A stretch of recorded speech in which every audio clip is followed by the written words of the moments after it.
ана деген тақырыпты бергенде қуанып кеткенім рас. Ең сұлу адам ол менің анам.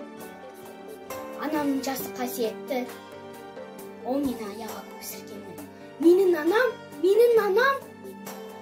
менің өмірімдегі ең асыл, ең мықты, ең сұлу адам.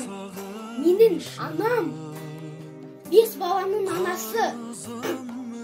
Әр ана өз баласын адам адал болуға тәрбиелейді ғой.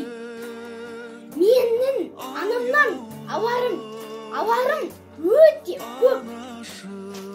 Менің ең бірінші ұстазым ол менің анам. Өмірде ана деген қымбат адам. Сол ғой мені жүрдекте құндақтаған.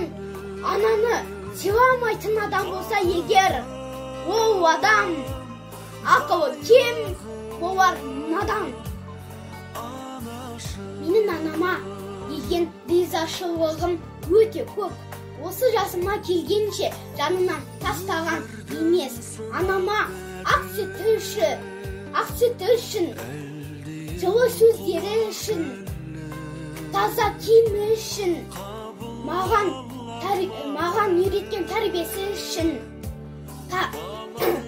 қанатымнан қақпаған үшін, маңдайымнан сипаған үшін, аналық ілтипаты үшін мың алғыс. Ана, сен бақыттысың, жыламағын. Жай түсіп жатсанда да құламадың. Тәрінен мен едім ғой сұраған, сондықтан жыламағын.